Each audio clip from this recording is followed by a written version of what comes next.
Thank you. आज हम सबसे पहले मेजर साहब आपसे ये पूछना चाहेंगे, बल्कि समझने की कोशिश करेंगे कि एक बार फिर आपके डिफेंस मिनिस्टर की तरफ से कश्मीर के ऊपर एक स्टेटमेंट आया है।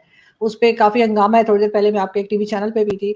तो ये ऐसे ही आप समझ रहे हैं कि एक पॉलिटिकल स्टेटमेंट है, या वाक़ई में अब फिर से भारत सोच रहा है कि कश्मीर के लिए बातचीत की जाए या कोई ऐसा एक्शन किया जाए जिससे कि जो आप आज़ाद कश्मीर जिसे आप लोग पीओके कहते हैं, वो लिया जाए?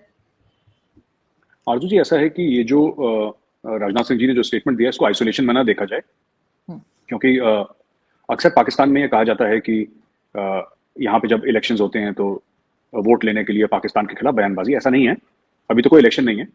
मैं आपको बताता हूँ कि ये कोई भी गवर्नमेंट है इंडिया की, उसका मौक़िफ़ है ये 1994 में हमारे पार्लियामेंट का एक रेजोल्यूशन है आरजू जी, इंडियन पार्लियामेंट का 1994 का एक रेजोल्यूशन है कि पाकिस्तान ऑक्यूपाइड कश्मीर, यानी कि आपका आज़ाद कश्मीर और गिलगित बाल्टिस्तान का जो एरिया है, वो भारत को वापस लेना है।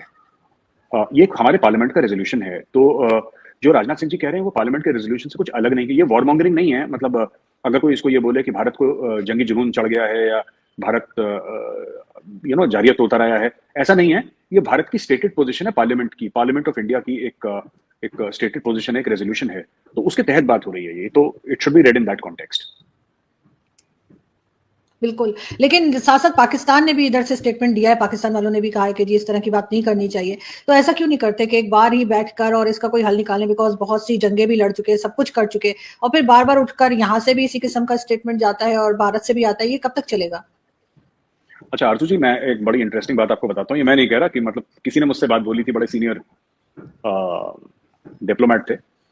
तो मैंने उनसे ये बोला कि पाकिस्तानी अक्सर ये कहते हैं कि आप लोग जंग की बातें मत किया करिए। तो भारत हर समय जंग की बातें करता है या इसकी बातें करता है। तो उनका बड़ा इंटरेस्टिंग जवाब था। उन्होंने बोला, आज तक तो सारी जंगें पाकिस्तान ने शुरू करी, हमने तो शुरू करी नहीं। तो हमारी बातों से इतनी परेशानी क्यों? हमने तो जंग करी नहीं अभी तक। तो हमारी बातों से ऐसी क्या परेशानी है पाकिस्तान को? भाई, बातें फ्री हैं, बातें लोग। बट मैं आपको एक बात बता दूं कि ये पार्लियामेंट का रेजोल्यूशन है, और भारत में जो पार्लियामेंट के रेजोल्यूशंस होते हैं Aarzoo ji, those are taken very very seriously and they are very sacrosanct in nature. मतलब कि ये, और तब 1994 में जब ये हुआ था, तब भाजपा की सरकार नहीं थी पावर में। और मैं एक और चीज बिल्कुल। आपको बता दूं, जो हमारी जंगों का एक इतिहास रहा है, एक तारीख रही है। अक्सर एक पाकिस्तान में एक तासुर है, एक नैरेटिव है कि बीजेपी है तो जंग करवाएगी, और बीजेपी है वो चाहती है कि पाकिस्तान से जंग हो। अब चाहती है नहीं चाहती है तो मुझे नहीं पता है, लेकिन 1971 में जब बांग्लादेश बना था, उस समय कांग्रेस की सरकार थी, उसमें इंदिरा गांधी थी प्राइम मिनिस्टर भारत की। उस समय मोदी जी को कोई जानता नहीं था। मोदी जी उस समय बहुत छोटे थे, और अटल जी भी उस समय प्रधानमंत्री नहीं थे देश के, और वो कांग्रेस की सरकार थी। तो जब 1965 की जंग हुई थी, जब लाहौर तक इंडियन फौजें पहुंच गई थी, तो तब भी कांग्रेस की सरकार थी। तो मतलब ऐसा नहीं है। मतलब मैं आपको बताता हूँ, हमारे यहाँ ठीक है, कांग्रेस किसी और तरीके से कुछ करना चाहे, भाजपा किसी और तरीके से कुछ करना चाहे, रास्ते सबके अलग हैं, लेकिन overall there is a general. देखिए, ऑपोजिशन में रहते हुए राहुल गांधी जी 10 चीजें बोलेंगे, और उनको बोलने दीजिए। Fact of the matter is कि जब कांग्रेस पावर में होती है, जब कांग्रेस सत्ता में होती है, ठीक है ना, हाँ, कांग्रेस ने कुछ चीजें थी जिसमें वीकनेस दिखाई काफी। जैसे 26/11 के बाद कांग्रेस ने कोई एक्शन नहीं लिया, या और भी कई चीजें हुई थी। 1993 जो टेरर अटैक्स थे बॉम्बे में दाऊद इब्राहिम के, उसमें कोई एक्शन नहीं लिया, ये बात सच है। लेकिन जब कांग्रेस के स्ट्रॉन्ग लीडर्स रहे इन द पास्ट, कांग्रेस ने एक्शन लिया है। शास्त्री जी थे, कांग्रेस पार्टी से उनका ताल्लुक था, प्राइम मिनिस्टर थे, जिनका ताशकंद में देहांत हुआ था, आपने सुना होगा, लाल बहादुर शास्त्री जी। फिर हम इंदिरा गांधी जी का नाम जानते हैं, 1971। तो ये सब ऐसी बात नहीं है। भारत में एक जनरल अग्रीमेंट है रिगार्डिंग नेशनल सिक्योरिटी। 19-20 का फर्क है। कांग्रेस कुछ रास्ता लेना चाहती है, भाजपा कुछ रास्ता लेना चाहती है, लेकिन overall there is a general consensus regarding national security in India.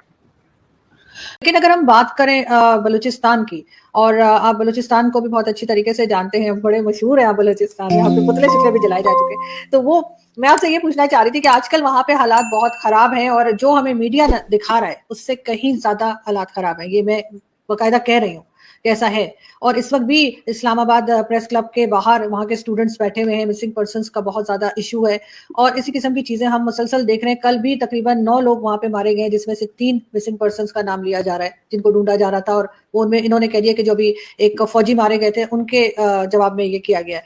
क्या हम एक और बांग्लादेश बनता हुआ देख रहे हैं? नहीं, देखिए, बांग्लादेश बनना तो अगर आप सोच रहे हैं कि बलूचिस्तान एक इंडिपेंडेंट मुल्क बन जाएगा, मुझे लगता है वो रास्ता बहुत लंबा है, और किसी को लग रहा है कि 2 साल में बन जाएगा, तो ऐसा नहीं है। ये गलत है, ये रीडिंग गलत है सिचुएशन की। देखिए, किसी भी सेपरेटिस्ट मूवमेंट को कामयाब होने के लिए जरूरी है कि उसकी सरहद एक ऐसे मुल्क से मिले जो उसको सपोर्ट करे। जैसे पाकिस्तान ने पंजाब में खालिस्तान का मामला शुरू करा था, तो पंजाब की आपके पंजाब से सरहद मिलती थी, पाकिस्तान से सरहद मिलती थी, इसलिए वो कामयाब हुआ। कश्मीर में भी यही चीज हुई कि पीओके से सरहद मिलती है, पाकिस्तान से सरहद मिलती है पीओके से, तो इसलिए वो वहां पे काफी सालों से टेररिज्म चली। अगर भारत का बॉर्डर मिलता बलोचिस्तान से तो मामला बहुत पहले निपट चुका होता।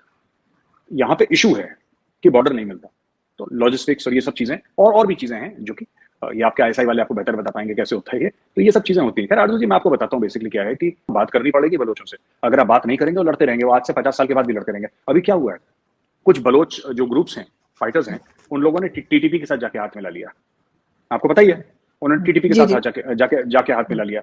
और जितनी भी वहां पे सुन्नी आउटफिट्स हैं जो ऑपरेट कर रही हैं ईरान के बॉर्डर के आसपास, कल उनके साथ हाथ मिला लेंगे, क्योंकि उनको लगता है कि हम लोग माइनॉरिटी में हैं, शायद हमारे पास इतना फायर पावर नहीं है, हम दोनों का दुश्मन कौन है।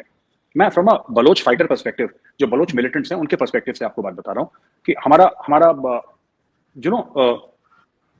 जो दोस्त है, दोस्त का दुश्मन हमारा दुश्मन। तो दोनों ने आपस में बात करी, टीटीपी और बलोच वालों ने। मैं एक एग्जांपल दे रहा हूँ आपको, ऐसा नहीं कि मुझे पता है उन्होंने बात करी, एक उदाहरण दे रहा हूँ आपको कि भाई ठीक है, हमारी पाकिस्तानी फौज से, पाकिस्तानी स्टेट से दुश्मनी है ना, तो चलो हाथ मिला लेते हैं, बाद में सल्टा लेंगे आपस में। तो अभी दोनों मिलकर अटैक कर रहे हैं। ये बीच में आपकी न्यूज़पेपर्स ने भी कवर करा था, डॉन में आर्टिकल आया था, आई थिंक डॉन में या जियो न्यूज़ में, वन ऑफ दीस टू, मैंने पढ़ा था कि they have declared that they have joined the Tehrik-e-Taliban Pakistan. तो उनका कोई आइडियोलॉजिकल संबंध नहीं है तहरीक-ए-तालिबान पाकिस्तान में। पर आपका बलोचिस्तान असली प्रॉब्लम नहीं है आरजू जी।